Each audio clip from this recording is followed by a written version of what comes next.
Update, refused to babysit my nephew after I broke my leg, but that didn't stop my sister and her husband from leaving their son with me and going on a romantic trip for 2 weeks. You're fine, and he's not a baby. So I decided, part 2. So I sat on the couch with my leg propped up while they vacuumed, dusted, and cleaned my bathroom. After they were done, we ordered pizza and watched a movie together. It was the best evening I'd had in a long time. When they left around midnight, Rachel hugged me carefully. Call us if you need anything, seriously, anything at all. We mean it, Jess added. Don't be a hero. After they left, I sat in my clean apartment, surrounded by their thoughtfulness, and realized something: my friends were more family to me than my actual family had ever been. The next week passed slowly. My leg was healing, but I still couldn't walk properly, even around the house. I was getting better at managing with the crutches, though I dropped a lot of things and got frustrated easily.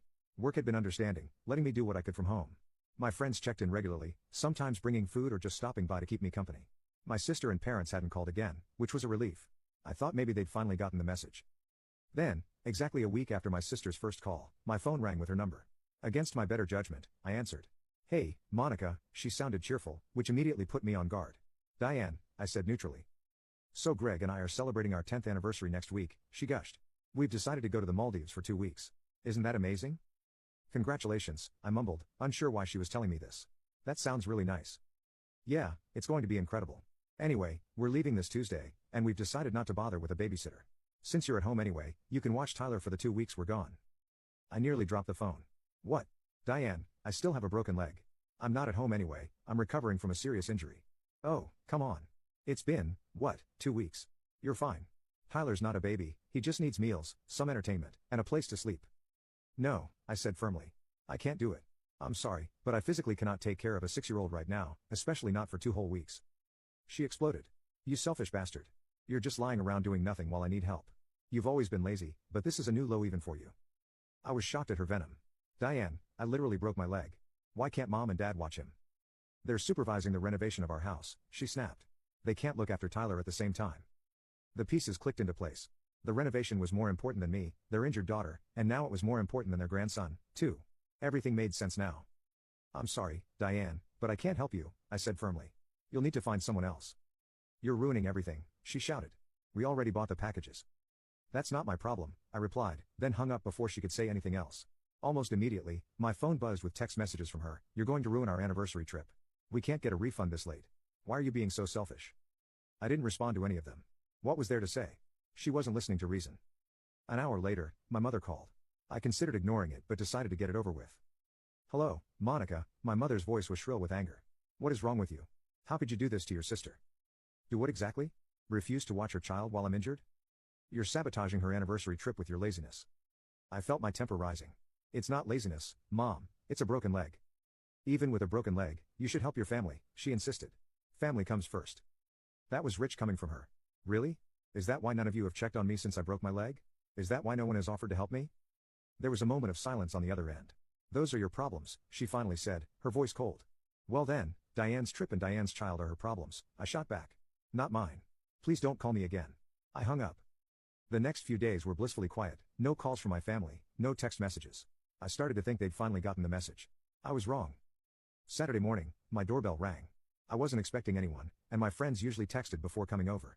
Using my crutch, I made my way slowly to the door and looked through the peephole. My heart sank. There stood Diane, Greg, and Tyler. I opened the door but blocked the entrance with my body and crutch. What are you doing here? Diane smiled, but it didn't reach her eyes. She put her hands on Tyler's shoulders and pushed him forward slightly. We're dropping Tyler off. Our flight leaves tomorrow morning, and we have some last-minute shopping to do. I stared at them in disbelief. I told you I can't watch him. Greg stepped forward. Look, Monica, it's just for 2 weeks. We really need this break. And I really need to recover from my broken leg, I replied. I'm sorry, but no. Diane's face hardened. You're being ridiculous. It's just a leg. I gestured at my cast. A broken leg. Diane, I can barely take care of myself. You need to find someone else. Diane's face turned red. We don't have anyone else. Mom and Dad are busy with our renovation. That's not my problem, I repeated, starting to close the door. Greg stuck his foot in the way. You can't just leave us stranded like this. I'm not stranding you. I'm saying no to an unreasonable request. Diane suddenly looked calculating. Fine. We'll just leave Tyler here in the hallway. You won't be able to leave him out there. I felt a flash of anger. If you abandon your child on my doorstep, I will call the police. They take child abandonment very seriously. You could lose custody. Her eyes widened in shock. You wouldn't dare. Try me, I said, keeping my voice level. I've told you repeatedly that I cannot care for him. If you leave him anyway, that's abandonment. Tyler began to look scared, clutching his dinosaur backpack tightly. You're ruining everything, Diane cried, tears springing to her eyes. Our anniversary. Our trip.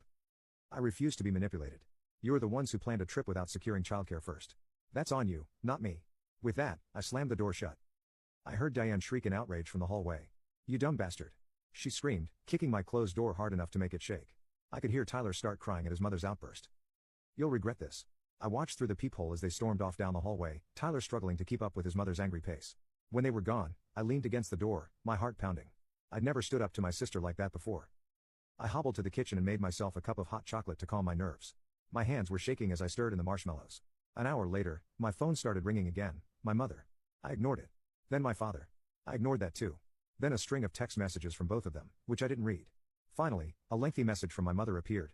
Monica, you are a terrible daughter. Your sister is devastated by your selfishness. They decided to go on their vacation anyway and left Tyler with us. Now we are forced to suspend the renovations on your sister's house because we have to look after our grandson.